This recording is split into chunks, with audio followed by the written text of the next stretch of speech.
Hello, my name is Tony Palladino. I am the Administrative Officer for Research and Development here at the Ralph H. Johnson Medical Center.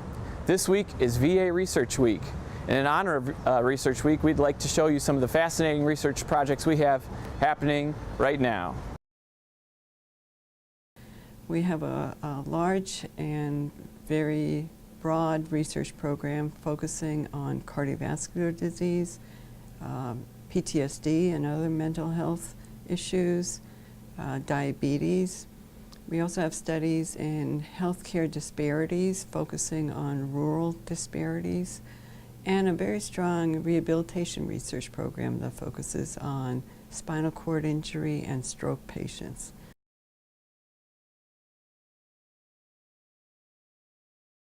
Head and neck cancer often is preceded by oral lesions, red lesions or white lesions on the tongue or inside the mouth, and those eventually develop into cancer. So our question is, why is it that the immune system, which is your normal protective system, doesn't eliminate those premalignant lesions, and why doesn't the immune system then protect the tumor? So this other part of our question is, how can we overcome that to stimulate the immune response against a tumor? Something akin to developing a tumor vaccine to prevent tumor progression or tumor growth, but in an immunological way, having the immune system protect the person from head and neck cancer. We have a group of investigators that study several aspects of both related to the heart and to the major vessel coming off the heart, the thoracic aorta. And that's really our primary focus. So we study the development of thoracic aortic aneurysms, and that's when the wall of that major vessel coming off the heart degrades and dilates. And as that dilates and gets bigger and bigger, the risk of it rupturing is greater and greater. So we study the mechanisms that alter the matrix within the wall of the aorta.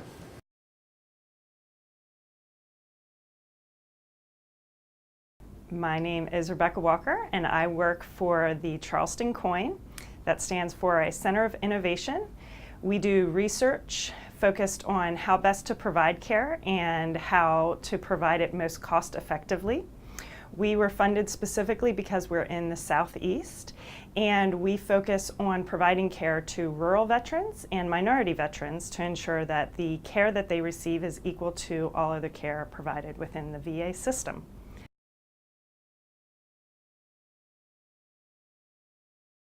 The therapist models motivational interviewing skills so that the patients can start using those skills with each other. So you can literally hear in a group session patients asking each other open-ended questions, the skills that a therapist would use. They're not to the degree that a therapist would use them, but when we model that from the very beginning, when we create a normative culture that is not labeling, that's warm, that's empathic, that imparts autonomy, that where patients aren't telling each other what to do, they're giving permission to each other to explore opportunities and ways of helping each other with their recovery. So group motivational interviewing isn't just people thrown in a room where a therapist is giving each person individual treatment.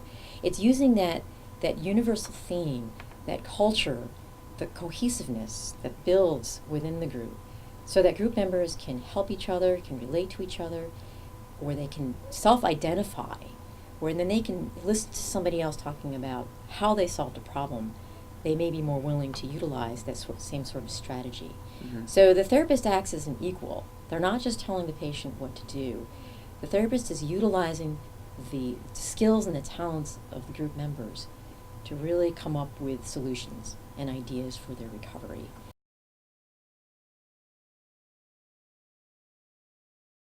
The work that we do here, when somebody has a stroke, for example, and they're not able to do something as well as they did before the stroke, they're not able to walk as well, they're not able to use their arm as well, therapy in the past has been more of a one-size-fits-all, and lots of times everybody gets the same kind of therapy.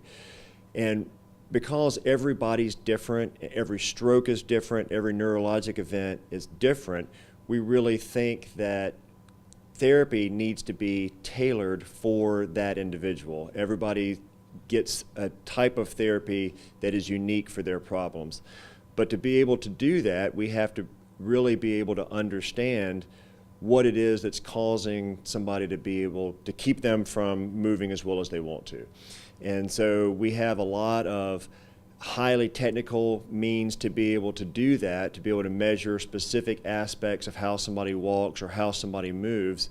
And then we also have the ability with a variety of equipment, a variety of techniques to be able to train those specific ideas. So instead of coming to a therapy clinic and everybody gets the same thing, everybody gets exactly what they would need based on how we have determined that in our labs.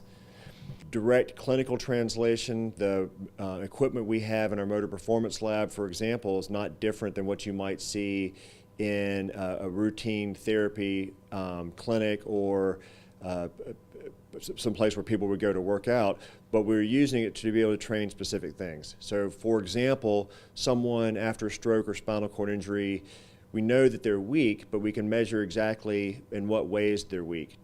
Are they able to produce enough velocity with the force at the right moment of the gait cycle? And if they're not, we can do specific kinds of high velocity training to be able to train that aspect of force production. So that's just a snapshot of what we do here at the Ralph H. Johnson VA Medical Center in our research program. Behind me we have a new building. It's the PTSD research building. This building will be used to conduct research for the current needs of our veterans returning home today and tomorrow and future generations. We also have the Million Veteran Program, which will provide a genetic database for many of the future research studies that will be conducted nationally for years and years to come. So I hope you see how we here at the Ralph H. Johnson Medical Center are making a difference in veterans' lives, and I'd like to thank you for watching.